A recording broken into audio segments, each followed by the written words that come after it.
Hi, I'm Christina Trauthwein, Editor-in-Chief of K+BB Magazine. Welcome today. Yesterday we had the opportunity to interview Didier Snyder, and earlier today we had Paul DeMeo. Now we're very lucky and excited to have EdSanders, and they're all part of, obviously, the dream team on Extreme Makeover Home Edition. Ed's background is in carpentry and cabinet making, but he also has some TV acting and hosting, and I think that's probably all made him an ideal candidate for the show. But let's find out a bit more. So, what brings you to KBIS this year? Well, there's been so many great companies that support our show. What a lot of the viewers don't know about is the show relies on vendors and volunteers giving us free time and free product. And just to say thanks to a lot of these great companies, it's nice to come out and say, I'll come by your booth, sign a few autographs, get some people in, just to say thanks. Plus this year, because of the last year's economic decline, we've come to try and shake up, try and get some more vendors on board, people that want to help out. And the one thing that's been surprisingly amazing this year is we've sold through this season and not one vendor has dropped out. New vendors have come on. Even though they're struggling in their everyday work, they still want to come and help us and give product.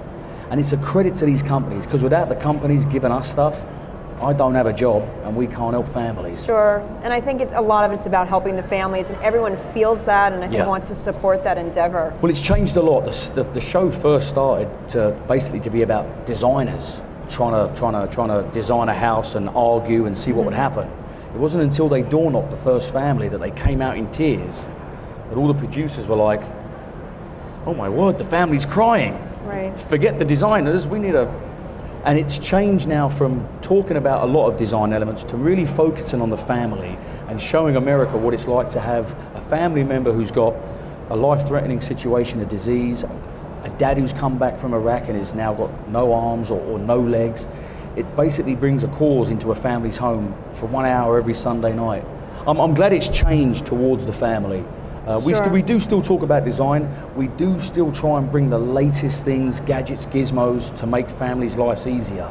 Because it still gets a lot of interest after the show's aired on the website. People still log on and they want to know about the lift system that's helping the child get out of the wheelchair and move freely around the house for the first time on his or her own. So it is still big to have those latest gadgets out there to make lives easier. And I'm sure it's such a rewarding experience to be working on a show like that and to be working with the families. And I know all of us at home watch it, and the tissues come out and everything else. As we see these families truly overwhelmed by the joy that you bring to them. You never know what a family's going to do. I mean, when you door knock, they come running out either screaming or they come out like someone's released a pressure cooker valve and the steam's been coming out and they are just, thank God you guys are here. Mm-hmm. Or they just act like screaming banshees and they'll tackle us to the ground.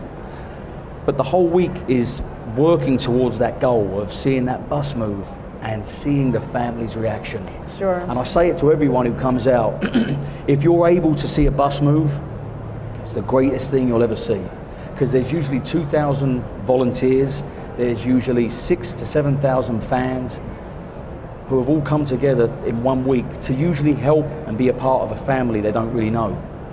People say to me, there's no good in the world anymore. And I'm like, I'm sorry guys, I don't agree with you. Right. I get to see it every single week. Sure. Thousands of people coming together for a greater cause.